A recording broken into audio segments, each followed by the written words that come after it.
प्रभु के पवित्र नाम को सारा आदर और महिमा आज इस अनुग्रह दिन में अर्पित करते हैं।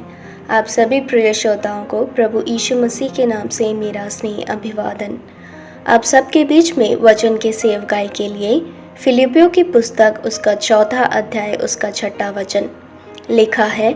किसी भी बात की चिंता मत करो, परंतु हर एक बात में तुम्हारी निवेदन, प्रार्थना और विनती के द्वारा धन्यवाद के साथ परमेश्वर के सम्मुख उपस्थित किए जाएं। इस अनुग्रहित वचन से प्रार्थना का उत्तर है विषय लेते हुए आज का वचन मनन करने में प्रभु की शरण में आए।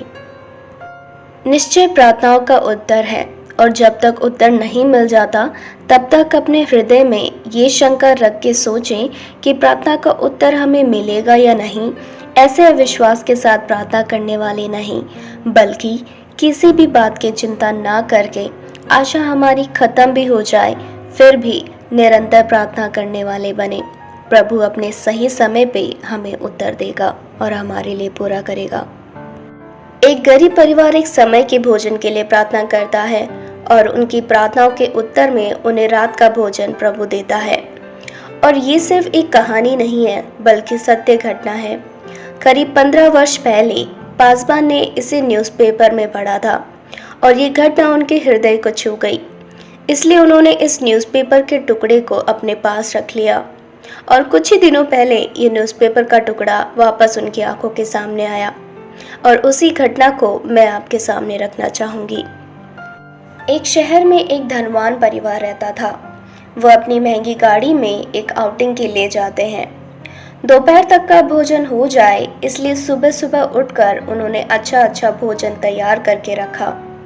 आउटिंग पे जाकर दोपहर के भोजन का वक्त हुआ और सबने पेट भर कर भोजन किया। जब भोजन अधिक आया तो उनमें से एक ने कचरा पात्र में उसे डालने का सोचा, लेकिन किसी ने उससे कहा उसे मत फेंको, उसे अच्छे से पैक करके वापस गाड़ी में रख दो, उसकी ज़रूरत पड़ेगी। और भोजन को संभाल के रख दिया गया। उसके बाद उन्होंने उस रिसोर्ट की सारी सुविधाएं और आयोजनों का आनंद लिया। रात होने लगी तो उन्होंने वापस आने की यात्रा शुरू करी। शहर के रास्ते से गए तो ट्रैफिक जाम मिलेगा, ये सोच के उन्होंने एक शॉर्टकट लिया। यात्रा बहुत सही जा रही थी और रात भी काफ़ी हो चुकी थी और अचानक एक वीरान जगह पर गाड़ी खराब हो गई।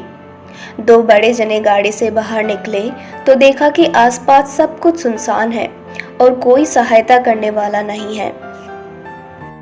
थोड़ा सा आगे देखने पर उन्हें एक रोशनी दिखाई दी। देखा तो वहाँ एक झोपड़ी जैसा छोटा सा घर जो कभी भी गिर सकता था। सहायता मांगने के लिए वो वहाँ गए। बड़े उत्साह से उन्होंने दरवाज़ा खटखटाया। एक स्त्री ने दरवाज़ा खोला जिसके चेहरे पर उदासी छाई हुई थी। उसने पूछा कि क्या आवश्यकता है। उस छोटे से घर के जैसे बाहर की स्थिति थी वैसे ही अंदर की भी थी। एक सोफा जिसके पैर टूटे हुए थे, एक टूटी हुई कुर्सी, एक पुरानी सी मेज। बहुत ही गरीबी की एक अवस्था थी। जब वो बातें कर ही रहे थे तब उन्हें अंदर से 2 बच्चों की बातें सुनाई दी। बड़ी बेटी से छोटा बेटा कहता है, दीदी मुझे भूख लगी है। तो बेटी कहती है, भाई अभी तुम ये पानी पी के प्रार्थना करके सो जाओ, कल सुबह अपनी माँ खाना बना के तैयार रखेगी। और माँ इस दुविधा में खड़ी थी कि सहायता मांगने आए व्यक्ति हमारी अवस्थाओं को देख चुके हैं और अब बच्चों की बातें भी सुन ली। और जो मदद मांगने आए थे उन्हें याद आया कि उन्होंने खाना बचा के रखा था। वो वापस लौट के गए और भोजन को लाए और इन दोनों बच्चों को खिलाया और दोनों बच्चों ने पेट भर के खाया और चैन से सो पाए। गरीबी और दरिद्रता में प्रार्थना में विश्वास करने वाला यह परिवार और प्रभु में सब कुछ अच्छा मिलेगा विश्वास करने वाले ये बच्चे बिना किसी सवाल और शंका के अपनी प्रार्थनाओं को अर्पित करने वाला था ये परिवार। ध्यान दीजिएगा प्रियो, इन भूखे बच्चों की प्रार्थना के उत्तर के लिए इस धनवान परिवार की यात्रा का रास्ता रीडायरेक्ट करके और बिल्कुल उसी जगह पर उनकी गाड़ी का खराब होना और सहायता मांगने के लिए इस घर में जाना, ये सब प्रभु की ही योजना थी। प्रभु कितना ही अच्छा है। धन्यवाद के साथ और शुभ प्राप्ति के विश्वास के साथ प्रार्थना करने वाले बने और प्रभु हमारी प्रार्थना का उत्तर ज़रूर देगा। आपका ये दिन अनुग्रहित हो। आमीन।